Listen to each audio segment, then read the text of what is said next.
इसमें क्वेश्चन 1 है, if two positive integers p and q can be expressed as p equal to A B square and q equal to A cube B, A B being prime numbers, then LCM P Q is. तो यहाँ पे a दिया हुआ है A B square और q दिया हुआ है ए क्यू बी, तो हमको एलसीएम निकालना है पी क्यू से।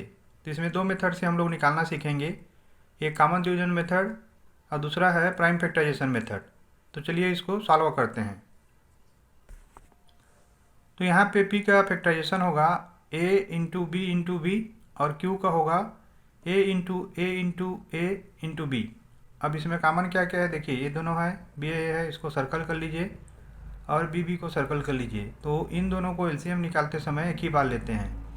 तो यहाँ पे लिखेंगे LCM P Q equal to A into B, है ना, ये दोनों को एक एक बार ले लिए, multiplied by A B into A. इसको सॉल्व करेंगे तो ए यहाँ पे 3 बार है तो ए क्यूब और ये बी स्क्वायर, ठीक है। ये एलसीएम हो जाएगा पी क्यू का। अब दूसरा मेथड देखिए, कॉमन डिवीजन मेथड, उसमें क्या करेंगे हम लोग, इस प्रकार से ए बी स्क्वायर और ए क्यूब भी लिख देंगे।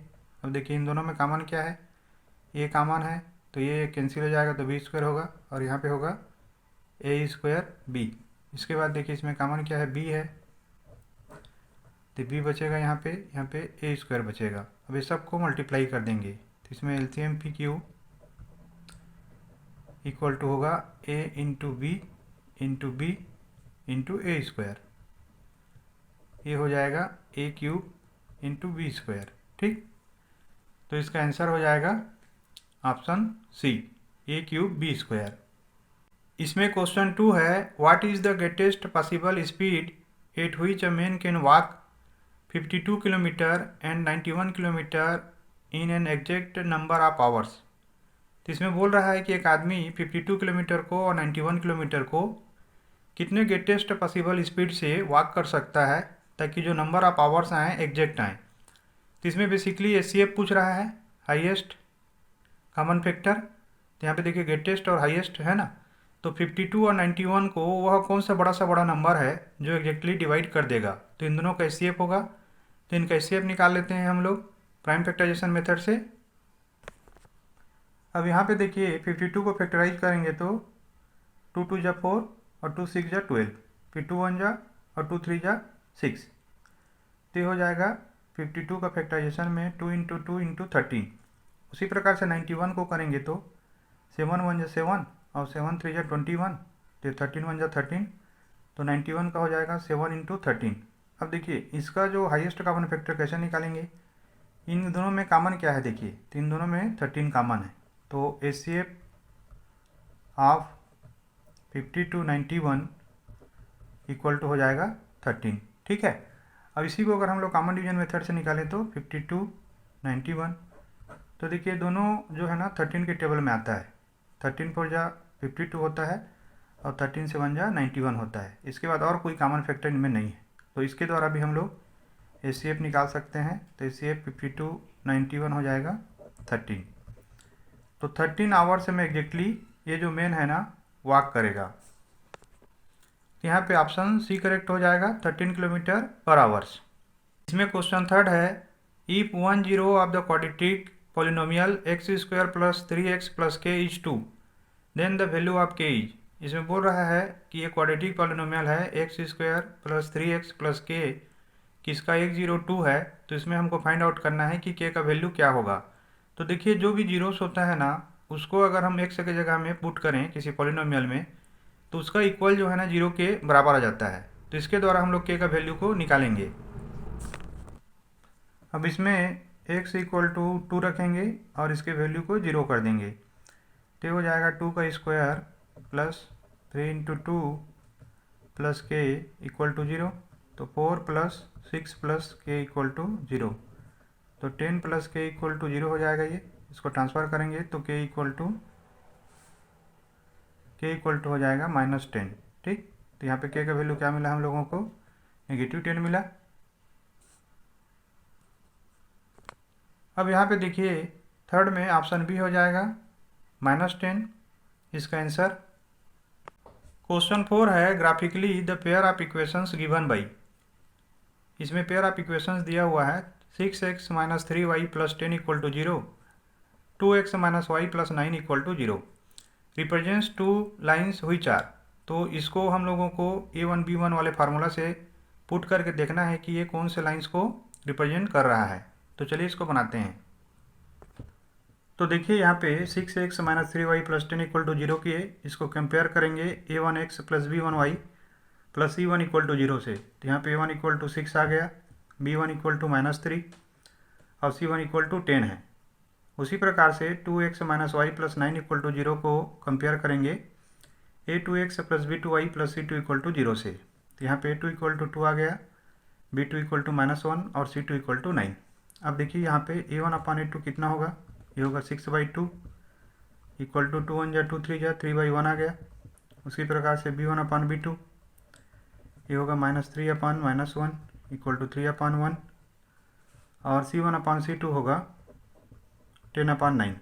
ठीक है, और इसको अगर हम लोग देखें तो यहाँ पे हमको मिलेगा A1 upon A2 equal to B1 upon B2 और इक्वल नहीं है C1 अपान C2 के।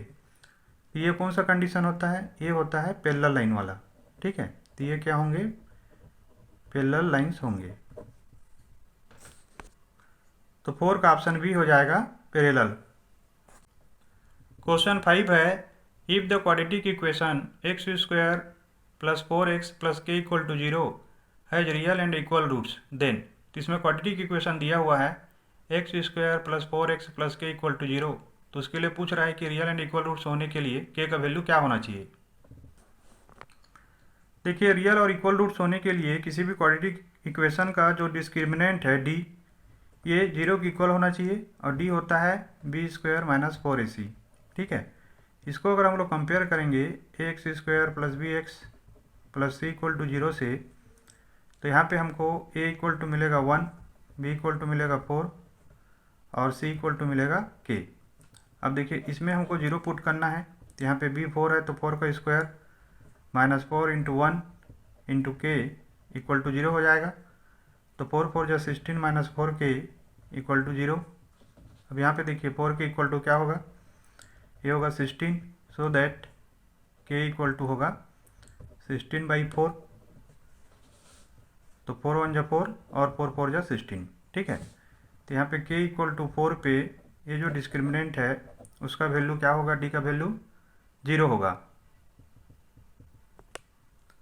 तो क्वेश्चन 5 का ऑप्शन सी करेक्ट होगा, k इक्वल टू 4।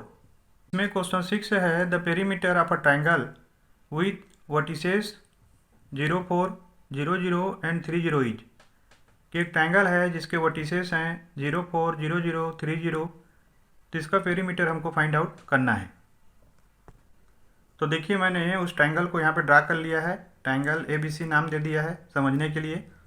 ए के वर्टिसेस हैं 0 4, बी का 0 0 और सी का 3 0। ठीक है, इसमें हम लोग जो साइड्स हैं AB, BC और AC, इनको हम लोग डिस्टेंस फार्मूला को यूज करके निकालेंगे इनके डिस्टेंस को। तो देखिए यहाँ पे हम लोग यूज करेंगे तो ये होगा 0 माइनस 0 का होल स्क्वायर है ना, x2 माइनस x1 कोई भी ले लीजिए, प्लस यहाँ पे देखिए 0 माइनस 4 का होल स्क्वायर।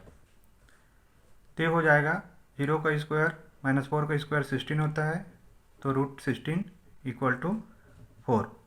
ठीक है, तो यहाँ पे 4 यूनिट्स आ गया इसका वैल्यू AC का। सिमिलरली BC निकालेंगे यहाँ पे, तो BC में देखिए ये 3 माइनस 0 का स्क्वायर हो जाएगा, प्लस यहाँ पे 0 माइनस 0 का स्क्वायर हो जाएगा, ये हो जाएगा 3 का स्क्वायर 9 और 0 का स्क्वायर तो 0 ही होता है, इक्वल टू 3। तो BC हमको 3 मिल गया। अब AC में देखिए, AC में होगा ये 3 माइनस 0 का स्क्वायर प्लस 0 माइनस 4 का स्क्वायर, तो हो जाएगा √3 का स्क्वायर प्लस माइनस 4 का स्क्वायर। ठीक है, और आगे जाके सॉल्व करेंगे तो 9 प्लस 16 हो जाएगा इक्वल टू √25 इक्वल टू 5। तो यहाँ पे देखिए तीनों साइड के वैल्यू हमको मिल गए। तब पेरीमीटर ऑफ ट्राइंगल जो होगा ABC वो इन सब का सम होगा, ये हो जाएगा AB plus BC plus AC। तो यहाँ पे ए बी है 4, बी सी है 3 और ए सी है 5, तो 4 + 3 7 और 5 12, तो यहाँ पे 12 यूनिट्स जो हैं इसका पेरीमीटर हो जाएगा। तो यहाँ पे देखिए ऑप्शन बी हो जाएगा 12 यूनिट्स। क्वेश्चन 7 है, if in triangles A B C and D E F, दो ट्राइंगल्स हैं ए बी सी और डी ई एफ, उसमें रेशियो ऑफ साइड्स इस प्रकार से है कि A B ratio D equal to B C ratio F D, then they will be similar when, तब ये कब सिमिलर होंगे, जब ये 4 ऑप्शन में कौन सा होगा। तो देखिए सबसे पहले ए बी सी और डी ई एफ दो ट्राइंगल हम लोग ड्रा कर लेते हैं और ये देखते हैं कि रेशियो किस प्रकार से उसमें आ रहा है। तो यहाँ पे देखिए दो ट्राइंगल हमने ड्रा कर लिया है ए बी सी और डी एफ। अब यहाँ पे साइड ए बी जो है ना, ये वाला साइड, दूसरा ट्राइंगल जो डी है उसके रेशियो में है, तो इस प्रकार से मार्क कर देंगे समझने के लिए। दूसरा देखिए जो साइड बी सी है उसको डबल मार्क करेंगे, किसके रेशियो में है, एफ डी के ना, इसके ई एफ के में नहीं है, एफ डी के में है, यहाँ पे है ये। अब उसके बाद देखिए कौन सा एंगल इन दोनों का इक्वल होगा, तो ये जो एंगल बी है ना, ये जो इन दोनों के बीच में आ रहा है, सिमिलरली यहाँ पे डी जो है साइड डी और एफ डी के बीच में आ रहा है, तो यहाँ पे हमको पता चल गया कौन सा किसके कॉरस्पॉन्डिंग में है। तो बी जो है ना डी के कॉरस्पॉन्डिंग में है, तो इसको यहाँ पे एंगल बी इक्वल टू क्या हो जाएगा, एंगल डी। ठीक है, तो चलिए अब इसके ऑप्शन को हम लोग देखते हैं। तो इसका ऑप्शन सी हो जाएगा, angle B equal to angle D. इसमें क्वेश्चन 8 है, in which ratio the Y axis divide the line segment joining the points 5 - 6 and -1 - 4। यहाँ पे पूछ रहा है कि कौन से रेशियो में वाई एक्सिस जो है ना लाइन सेगमेंट जो कि दो पॉइंट के ज्वाइन करने से मिल रहा है 5 - 6 और -1 - 4 को डिवाइड कर रहा है। अब इसको अच्छे से समझते हैं। ये है आपका एक्सिस वाई डैश। अब इसमें ये दो पॉइंट हैं ए और बी, जिसको ये जो वाई एक्सिस है वो m1 और m2 के रेशियो में इसको डिवाइड कर रहा है। ठीक है, समझ में आ गया आप लोगों को। अब देखिए यहाँ पे सबसे इम्पोर्टेंट बात क्या है कि जो x का वैल्यू होगा, x कोऑर्डिनेट का, यहाँ पे 0 होगा। अब इसमें हम लोग सेक्शन फार्मूला लगाएंगे और x की जगह 0 पुट करेंगे, तो हमको जो रेशियो पूछ रहा है ना वो मिल जाएगा। तो देखिए यहाँ पे सेक्शन फार्मूला लगा लिए हम लोग कि m1x2 + m2x1 divided by m1 + m2 equal to x। यहाँ पे इसका वैल्यू 0 है और m1 रेशियो m2 हमको निकालना है, और x2 यहाँ पे क्या है, देखिए x2 यहाँ पे है -1, तो -1 लिख देंगे, प्लस m2 और यहाँ पे x1 जो है ना वो 5 है, तो यहाँ पे 5 लिख देंगे और डिवाइड बाई m1 + m2 करेंगे, और इसका वैल्यू जो है यहाँ पे x का 0 है। ठीक है, अब इस दोनों को यहाँ से क्रॉस मल्टीप्लाई करेंगे तो m1 + m2 × 0 0 हो जाएगा, तो -m1 + 5m2 इक्वल टू 0 मिला। इसको ट्रांसफ़र करेंगे तो ये हो जाएगा m1 = 5m2। आगे जाके इसको रेशियो में लेंगे तो m1/m2 = 5/1 है ना, तो इसका वैल्यू क्या आ जाएगा, 5:1। इसमें y को पुट करने का ज़रूरत ही नहीं है, यही इसका आंसर है।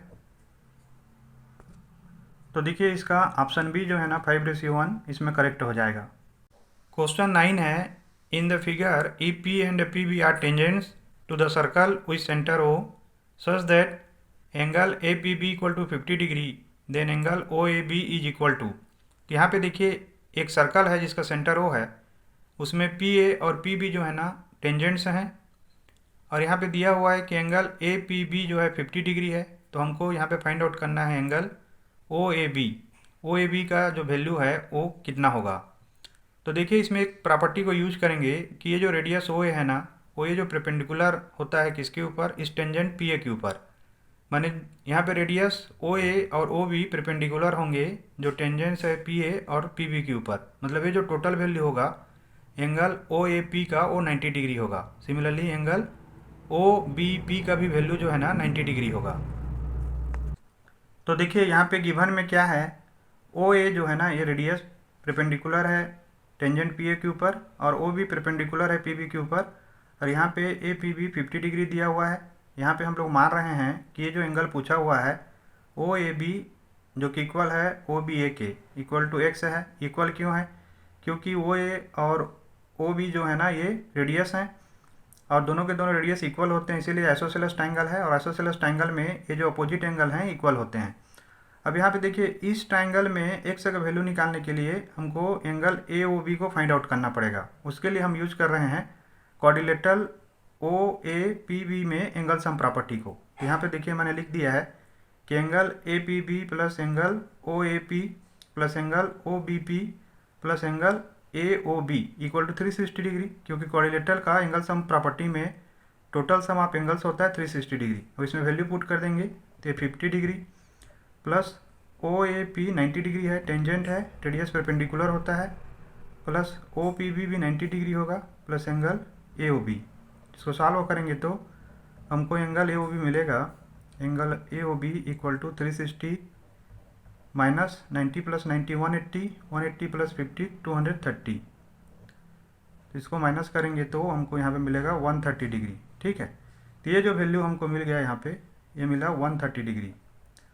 अब इसके बाद देखिए एंगल सम प्रॉपर्टी यूज करेंगे हम किसमें, ये जो ट्रायंगल है ओ ए बी में। लेकिन उसके लिए हमको क्या लेना पड़ेगा, ए वाला वैल्यू को एक्स लेना है, जैसे कि मैं बताया हूँ, और इस वाले वैल्यू को हमको एक्स लेना है। तो देखिए उसी को मैंने यहाँ पे लिख लिया। अब यहाँ पे ओ ए बी एक्स है, x plus O B A B x है, plus A O B 130 degree है इक्वल टू 180 डिग्री। इसको सॉल्व करेंगे तो 2x equal to 180 minus 130 degree equal to 50 degree. तो x इक्वल टू होगा 50 degree by 2 equal to 25 degree. तो यहाँ पे जो पूछा है क्वेश्चन कि एंगल ओ ए बी का वैल्यू कितना होगा, तो होगा 25 डिग्री। अब यहाँ पे देखिए क्वेश्चन 9 में इसका आंसर होगा ऑप्शन ए 25 डिग्री। क्वेश्चन 10 है if sine A equal to 1/2 then the value of sec A is. यहाँ पे साइन ए का वैल्यू दिया है 1/2। यहाँ पे हमको निकालना है कि जो वैल्यू होगा सेक ए का वो कितना होगा। अब इस right angle triangle A B C में देखिए साइन ए का वैल्यू दिया हुआ है 1/2, तो एंगल है तो इसके सामने का साइड परपेंडिकुलर होगा, और साइन होता है परपेंडिकुलर अपॉन हाइपोटेनियस। तो यहाँ पे पी का वैल्यू 1 होगा, और ये जो हाइपोटेनियस ए सी है इसका वैल्यू यहाँ पे है 2। अब हम लोग पाइथागोरस थ्योरम से यहाँ पे ए बी जो बेस है इसका वैल्यू निकालेंगे। ए बी इक्वल टू होगा root over hypotenuse square minus perpendicular square. यहाँ पे हाइपोटेनियस है 2, तो 2 का स्क्वायर माइनस 1 का स्क्वायर, तो ये होगा 4 minus 1 equal to root over 3। ठीक है, तो हमको क्या मिला, रूट ओवर 3 मिला। अब यहाँ पे देखिए अगर सेक ए का रेशियो किसी को याद नहीं होता तो कास का रेशियो याद कीजिए। कास ए इक्वल टू होगा बेस अपन हाइपोटेनियस ए सी या एच या बी अपान एच होगा ये। तो यहाँ पे बेस है √3/2, तो सेक ए जो है ना कास ए का उल्टा होता है, तो सेक ए इक्वल टू होगा 1/कास ए इक्वल टू 1/√3/2, और ये 2 ऊपर चला जाएगा तो 2/√3। ठीक है, तो यहाँ पे इसका वैल्यू होगा सेक ए का 2/√3। देखिए मार्किंग स्कीम में इसका जो आंसर दिया हुआ है ना वो ए दिया हुआ है, लेकिन जैसे कि हमने निकाला है ए जो है ना वो सेक ए का वैल्यू नहीं है, कास ए का वैल्यू है। ऐसे भी साइन 30 अगर 1/2 है तो कास 30 √3/2 होता है। तो यहाँ पे चारों ऑप्शन जो है ना सेक ए के वैल्यू के बराबर नहीं दिए हुए हैं। एक्चुअल में यहाँ पे होना था ये 2/√3। इसमें क्वेश्चन 11 है √3 cos square A plus √3 sine square A is equal to, माने √3 cos square A plus √3 sine square A, इनमें से चारों ऑप्शन में से किसके इक्वल है। अब देखिए इन दोनों में √3 कॉमन है, तो √3 को यहाँ पे कॉमन ले लेंगे, तो √3 को कॉमन ले लिया। अंदर में क्या बचेगा, कास square A plus sine square ए। अब जल्दी से बताइए इसका वैल्यू किसके बराबर होता है, तो cos square A plus sine square A equal to होता है 1, है ना। ये आपको हमेशा याद होना चाहिए। तो यहाँ पे √3 इंटू 1 कर देंगे जो कि इक्वल हो जाएगा √3 के। ठीक है, तो इसका आंसर कितना आएगा, √3। तो यहाँ पे ऑप्शन सी करेक्ट हो जाएगा 11 में √3। अब क्वेश्चन नंबर 12 है the value of cos 1 degree, cos 2 degree, cos 3 degree, cos 4 degree dash dash dash cos 90 degree is. इसमें पूछ रहा है कि cos 1 degree, cos 2 degree, cos 3 degree, cos 4 degree जो कि कास 90 डिग्री तक मल्टीप्लाई हो रहा है, उसका वैल्यू कितना है। तो देखिए इस क्वेश्चन में कई सारे बच्चे कंफ्यूज हो सकते हैं कि इसमें हम कैसे इसको सॉल्व करें। आपको ध्यान देना है यहाँ पे cos 90 को। देखिए cos 90 का वैल्यू होता है 0, है ना। cos 90 का वही वैल्यू होता है जो sin 0 का होता है, तो sin 0 का भी 0 होता है और sin 0 में 0 के समान आपका वो cos 90 का वैल्यू 0 मिलता है। अब यहाँ पे देखिए अगर इस पूरे के पूरे जो भी है यहाँ पे उसको अगर हम लोग 0 से मल्टीप्लाई कर दें, मतलब cos 1 degree, cos 2 degree, cos 3 degree जितना भी इधर है और cos 4 डिग्री, इसको हम लोग यहाँ पे 0 से मल्टीप्लाई कर दें क्योंकि cos 90 का वैल्यू 0 होता है, तो सारे के सारे जो बाकी नंबर है ना वो 0 हो जाएंगे। तो इसीलिए इसमें ज़्यादा सोचना नहीं है, क्योंकि cos 90 का वैल्यू 0 होता है, इसीलिए पूरे के पूरे का वैल्यू भी क्या होगा, 0 होगा। तो इसका आंसर 0 होगा। तो देखिए 12 का ऑप्शन हो जाएगा ऑप्शन बी 0। क्वेश्चन 13 है, if the perimeter of a circle is equal to that of a square. इसमें बोल रहा है कि एक सर्कल का पेरीमीटर जो है ना स्क्वायर के पेरीमीटर की इक्वल है, then the ratio of their areas is, तो उनके एरियाज का जो रेशियो है वो कितना होगा। अब इस क्वेश्चन को समझने के लिए यहाँ पे हम लोग मानेंगे कि let radius of circle equal to R, कि मान लीजिए जो सर्कल का रेडियस है वो स्मॉल आर है, देन एरिया ऑफ सर्कल कितना हो जाएगा, पाई आर स्क्वायर हो जाएगा, and side of square equal to A, then area of square equal to A square हो जाएगा। और यहाँ पे हमको क्वेश्चन में दिया है कि जो पेरीमीटर है सर्कल का और जो पेरीमीटर है स्क्वायर का, उसका जो रेशियो है वो बराबर है। तो देखिए सर्कल का पेरीमीटर होता है 2 पाई आर और स्क्वायर का पेरीमीटर होगा 4a। अब यहाँ पे 2 1 जा 2, 2 2 जा 4, तो यहाँ पे r इक्वल टू होगा 2a अपान पाई। ठीक, तो हमको एक रिलेशन मिल गया r इक्वल टू 2a अपान पाई का। अब इसके बाद बोलता है कि जो एरिया ऑफ सर्कल है और एरिया ऑफ स्क्वायर है उसका जो रेशियो है वो कितना होगा। तो देखिए इन दोनों का रेशियो निकाल लेते हैं हम लोग। ये हो जाएगा pi R square divided by A square. अब यहाँ पे देखिए आर का वैल्यू 2a अपान पाई है, तो यहाँ पे आर की जगह में 2a अपान पाई पुट करेंगे तो हो जाएगा पाई इंटू 2a अपान पाई का square divided by A square. तो यहाँ पे पाई इंटू 2a का स्क्वायर होता है 4a square upon pi into pi हो जाएगा और डिवाइड बाई ए स्क्वायर, तो पाई से पाई कैंसिल हो गया।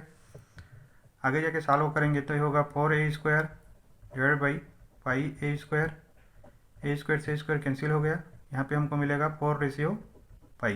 ठीक, तो जो एरिया ऑफ सर्कल है और एरिया ऑफ स्क्वायर है उसका जो रेशियो मिला हम लोगों को 4 रेशियो पाई।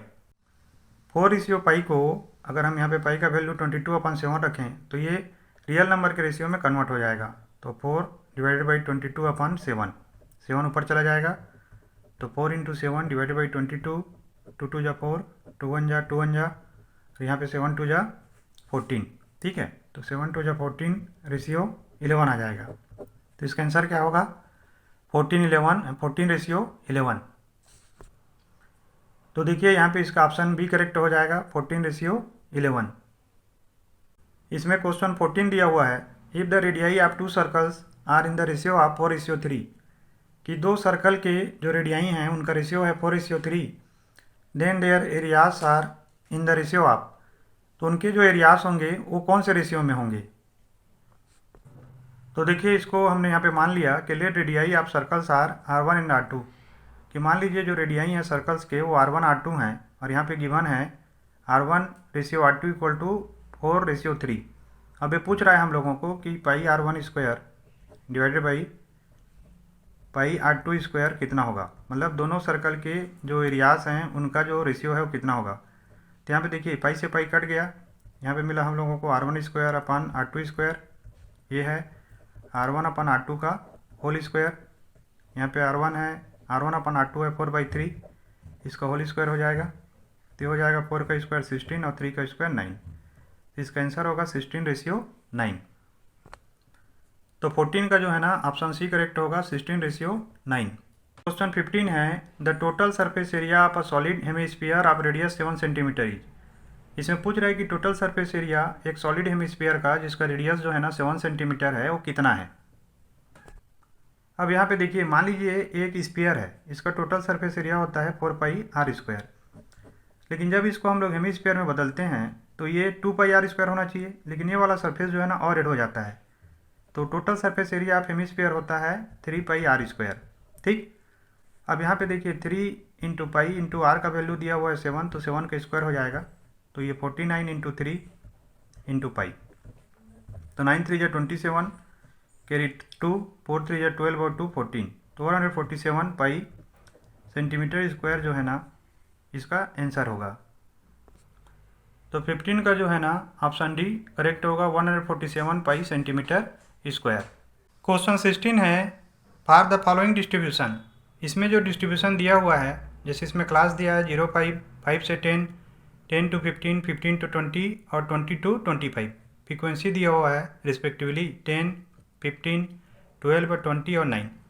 तो इसमें क्वेश्चन पूछ रहा है the upper limit of the model class is, कि मॉडल क्लास का अपर लिमिट क्या होगा। तो देखिए इसको समझते हैं कि मॉडल क्लास इसमें क्या होगा।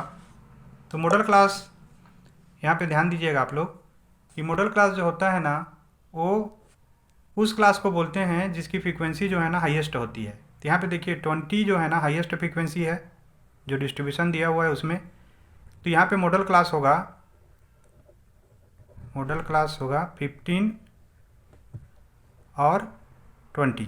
ठीक, ये जो 15 और 20 है ना ये इसका मॉडल क्लास है। अब ये जो है ना इसका लोअर लिमिट है 15, ये लोअर लिमिट है, और ये जो 20 है ना ये इसका अपर लिमिट है। तो आपको समझ में आ गया, जो डिस्ट्रीब्यूशन दिया रहता है उसमें जो मैक्सिमम फ्रीक्वेंसी हाईएस्ट फ्रीक्वेंसी होता है वही मॉडल क्लास होता है, उसका जो रिस्पेक्टिव क्लास होता है वो इसमें 15 और 20 है, और ये जो 15 है ये लोअर लिमिट होता है कम वाला, और जो 15 और 20 में ज़्यादा वाला होता है ना वो अपर लिमिट होता है। तो इसका अपर लिमिट क्या होगा 20 होगा, तो इसका ऑप्शन सी करेक्ट हो जाएगा 20। क्वेश्चन 17 है if the mean of the following distribution is 2.6 then the value of Y is. यहाँ पे जो डिस्ट्रीब्यूशन दिया हुआ है उसका मीन दिया है 2.6। यहाँ पे डिस्ट्रीब्यूशन को देखते हैं, वेरिएबल एक्स है 1 2 3 4 5 और फ्रीक्वेंसी है 4 5 वाई 1 और 2। तो यहाँ पे जो वाई है ना उसके वैल्यू को हमको फाइंड आउट करना है। तो सबसे पहले हम लोग क्या करते हैं, इसका एक टेबल बना लेते हैं, फिर मीन का जो डायरेक्ट मेथड वाला फार्मूला है उसको यूज करेंगे तो हमको वाई का वैल्यू मिल जाएगा। तो देखिए एग्जाम में आपको ऐसा टेबल फॉर्म कर लेना है। यहाँ पे मैंने वेरिएबल और फ्रीक्वेंसी को लिख दिया है। अब frequency into variable F x से कितना होगा, 4 1 जा 4, 5 2 जा 10, 3 इंटू वाई 3 वाई, 4 1 जा 4 और 5 2 जा 10। अब इसमें समेसन आप एफ सारे फ्रीक्वेंसी का समेसन होगा 5 + 4 9 1 10 टू 12, 12 प्लस वाई। इसको सम करेंगे तो समेसन आप यहाँ पे एफ एक्स हो जाएगा 10 + 4 14 और 14 और 14 28, तो हो जाएगा 28 + 3 वाई। ठीक है, इसके बाद जो मीन होता है एक से बार डायरेक्ट मेथड में फार्मूला होता है समेसन आप F x divided by summation आप एफ। तो यहाँ पे देखिए समेसन आप एफ एक्स कितना है 28 + 3 वाई डिवाइडेड बाई हो गया समेसन आप एक एफ है 12 + वाई। अब इसका वैल्यू क्वेश्चन में दिया हुआ है 2.6। इसको सॉल्व करेंगे तो होगा 28 + 3 Y equal to 2.6 into 12 + Y. आगे सॉल्व करेंगे तो ये होगा 28 + 3 वाई और 12 6 जा 72 कैरी 7, 12 2 जा 24 और 7 31, 31.2 प्लस 2.6 वाई। इसको ट्रांसफ़र करेंगे तो 3 Y minus 2.6 Y equal to 31.2 minus 28, ये 0.4 वाई इक्वल टू ये होगा 3.2।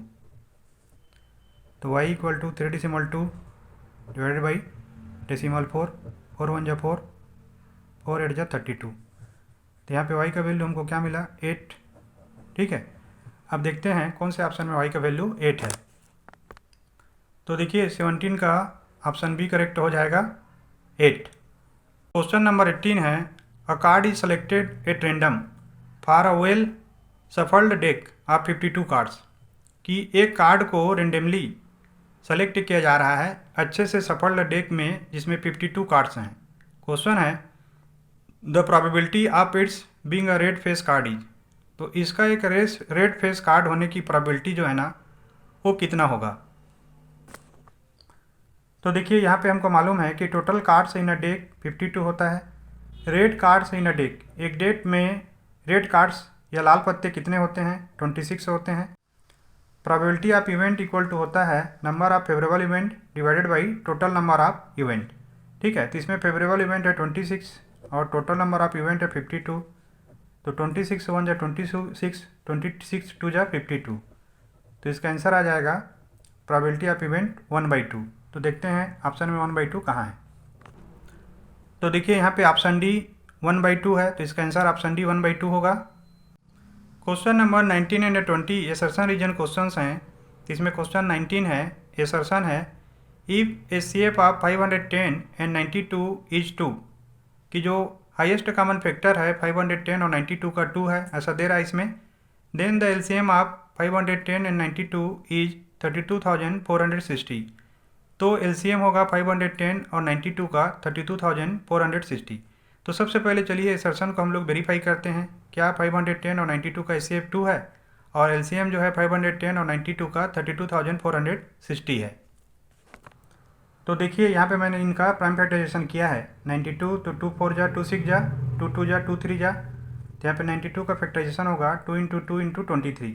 510 का किया है तो 2 2 जा 2 5 जा 2 5 जा, फिर 5 5 जा 5 1 जा, फिर 3 1 जा 3 7 जा, तो हो जाएगा 2 × 3 × 5 × 7।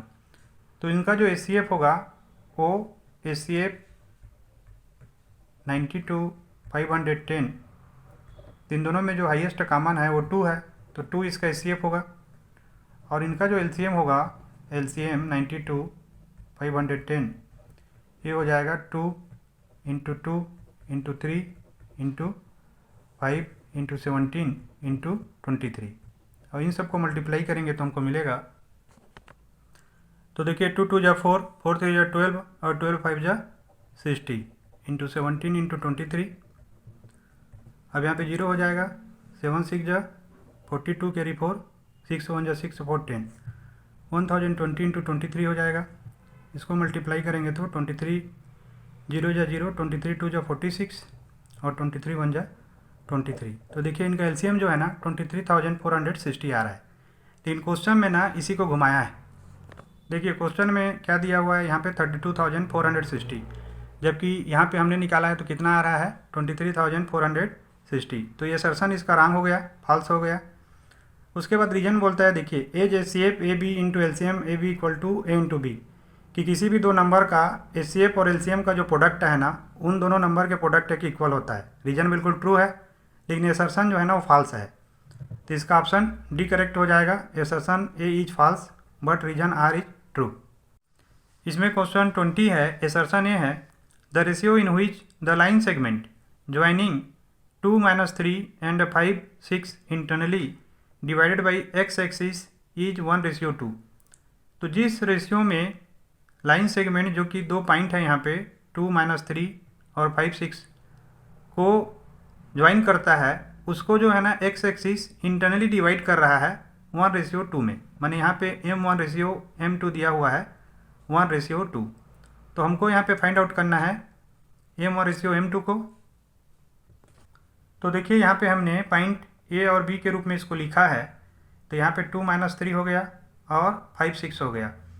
इसको ये जो लाइन सेगमेंट ए बी है इसको एक्स एक्सिस जो है ना डिवाइड कर रहा है, तो एक्स एक्सिस पे जो वाई कोऑर्डिनेट होता है उसका वैल्यू 0 होगा। तो मान लीजिए एम पे ये दोनों को डिवाइड कर रहा है और यहाँ पे वाई 0 है, तो यहाँ पे वाई का फार्मूला होता है m1y2 plus m2y1 divided by m1 plus m2। ठीक, अब यहाँ पे वाई 0 है, m1 ही रहेगा, y2 जो है ना यहाँ पे 6 है तो 6 हो जाएगा, प्लस m2 जो है ना m2 ही रहेगा, y1 यहाँ पे -3 है तो ये -3 हो जाएगा, divided by m1 plus m2।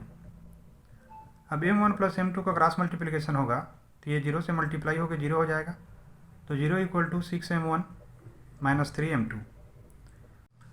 इसको हम लोग ट्रांसफ़र करेंगे तो ये हो जाएगा 3m2 माइनस का प्लस हो जाएगा इक्वल टू 6m1।